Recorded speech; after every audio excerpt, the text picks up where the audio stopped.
Herkese yeniden merhaba. Arkadaşlar bugün sizlere kekik suyu nasıl çıkartılır ya da kekik özü nasıl çıkartılır onu anlatmak istiyorum. Öncelikle taze kekik temin etmemiz gerekiyor. İster bu taze kekikleri doğadan, dağlardan kendiniz toplayabilirsiniz. İsterseniz pazarlardan satın alabilirsiniz. Özellikle de köylü pazarlar arkadaşlar. Köylülerimiz dağlardan, köylerinden topluyorlar ve pazarlarda bunları satışa sunuyorlar. Taze kekiklerimizi elde ettikten sonra önce güzelce yıkıyoruz. İçlerindeki yabancı otlardan, pisliklerden arındırıyoruz. Ve ardından bir tencereye koyup kaynatma işlemine geçeceğiz. Onu da şu şekilde gösterelim arkadaşlar. Bir tenceremizi alıyoruz. Bu tencerenin içerisine önce küçük bir tabağı ters yerleştiriyoruz. Çünkü direkt tabağı koyduğumuzda dibine tutma işlemi olabiliyor bazen. Ardından etrafına temizlenmiş kekiklerimizden ihtiyaca göre bu yaklaşık 200 gram civarında yeter diye tahmin ediyorum arkadaşlar.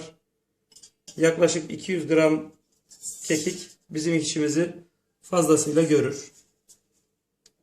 Evet, ben de yaklaşık 200 gram oldu. Hatta biraz daha fazla koyabiliriz. Ne kadar çok koyarsak suyunu da o kadar fazla koyacağız ve ürettiğimiz kekik özü miktarı da artacak arkadaşlar.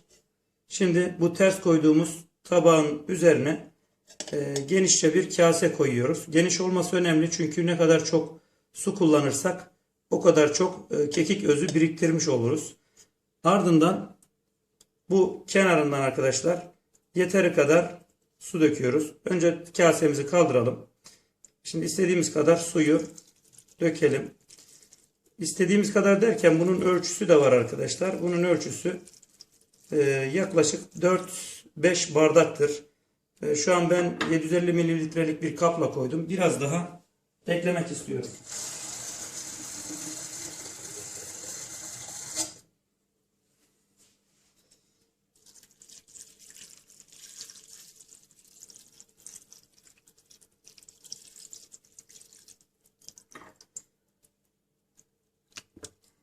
Evet arkadaşlar, suyumuzu ekleme işini de tamamladıktan sonra aynı tenceremizin kapağını kulbunu söküyoruz. Kulbunu söktükten sonra ters çevirip koyuyoruz. Burada arkadaşlar buharlaşacak olan sıvı eğik yüzeye temas edecek, kayarak merkezde birikmeye sağlayacak arkadaşlar.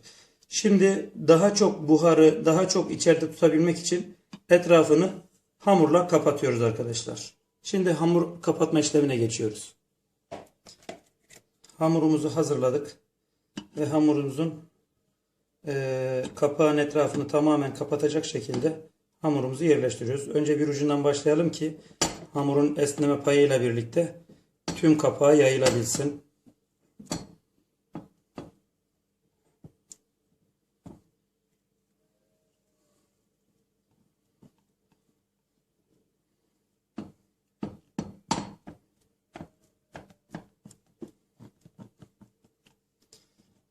Arkadaşlar buharın gücüyle zaten bir süre sonra hamurun bir yerinden buhar çıkışı başlıyor.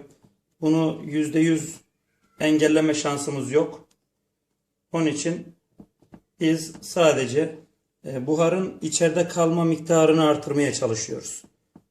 Hamur tedbirini almamızın sebebi bu. Yoksa buharı %100 içeride tutamayız. Hatta içeride tutmak bile çok sakıncalı. Allah korusun patlamaya bile sebep olabilir. Onun için en uç noktada hamurumuzu yıpratmaması için çok küçük bir açıklık bırakabiliriz. Şu şekilde. Evet. Aşağılara kadar kapatıyoruz. Tam anlamıyla kapandıktan sonra ocağımızı açacağız. Kısık ateşte, çok kısık ateşte yavaş yavaş kaynatıp buharlaştırıp yaklaşık 2 saatte işlemi tamamlayacağız. Yalnız arkadaşlar burada bir noktayı belirtmek istiyorum. Buharlaşma başladığında şu noktadan çok yoğun bir şekilde buhar kaybediliyor. O buharı kaybetmemek için de oraya küçük bir çay tabağını ters bir şekilde yerleştirirsek iyi oluyor.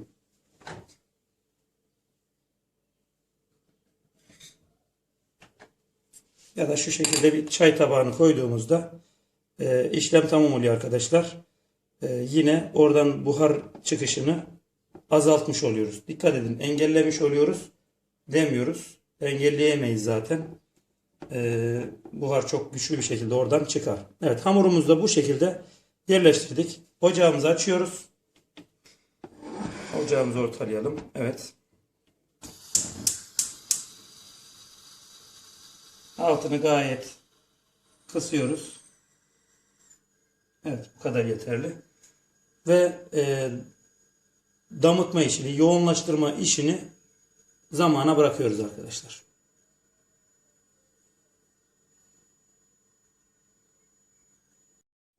Evet arkadaşlar, ne kadar da hamurla kapatmış olsak gördüğünüz gibi şuradan kapağımızın basınç kaldırdı ve hızlı bir buhar çıkışını gözlemliyoruz. Şimdi size damlamanın nasıl gerçekleştiğini göstermek istiyorum. Evet arkadaşlar, bakın o delikten nasıl buhar çıkışı gözleniyor. Şimdi o deliği geri kapatalım.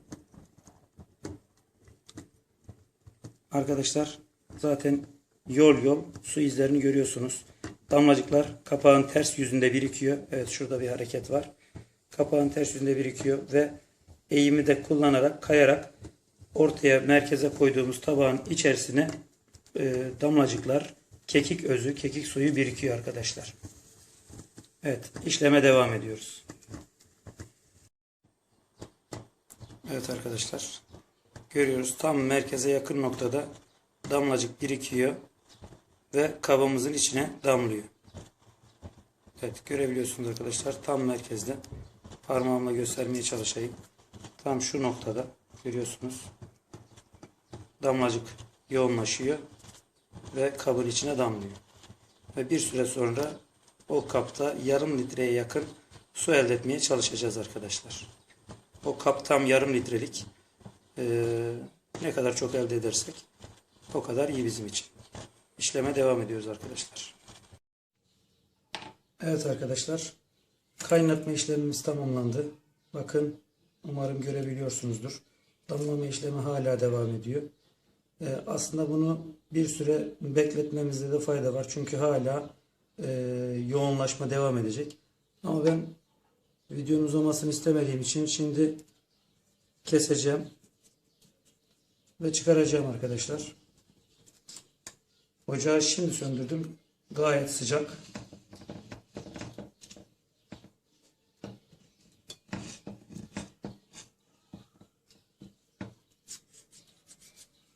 Evet. Kestik arkadaşlar. Şimdi bıçağımızla tekrar yavaşça kaldırıyoruz.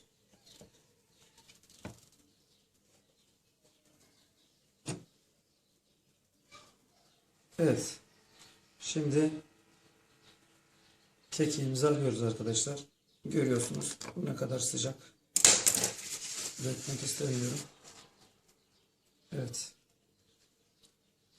Kekik özümüzü elde etmiş olduk arkadaşlar. Şimdi şunu şöyle uzaklaştırayım. Evet. Bardağımızı şuraya koyuyoruz. Ve kekik suyumuzu bardağımıza boşaltıyoruz. Yaklaşık 1 litre, hatta 1 litreden biraz daha fazla suyla başlamıştık işleme. Ama geriye sadece yarım bardaktan biraz fazla kekik özümüz kaldı arkadaşlar. Bu da bizim için yeterli zaten. Nerede kullanılır onu söyleyeyim.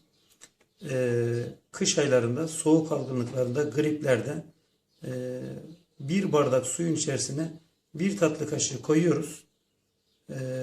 Suyla karıştırıyoruz ve içiyoruz arkadaşlar. Grip savar olarak kullanılabilir. Geriye kalan kekiklerimizi maalesef ben hiçbir şekilde kullanmıyorum. Evet, kekiklerimiz burada. Tamamen suyu bitmiş durumda. Suyun büyük bir kısmını buhar olarak kaydettik arkadaşlar. Tabii bu çok profesyonel yöntemlerle yapılmış olsaydı çok daha fazla su elde edebilirdik. Ama bu ölçekte yapmak bize fazlasıyla yetiyor arkadaşlar. Umarım faydalı olmuştur. Arkadaşlar bir paylaşımın daha sonuna geldik.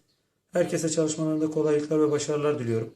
Kanalıma abone olarak beni destekleyebilirsiniz. Başka bir paylaşımda buluşmak üzere. Şimdilik hoşça kalın arkadaşlar.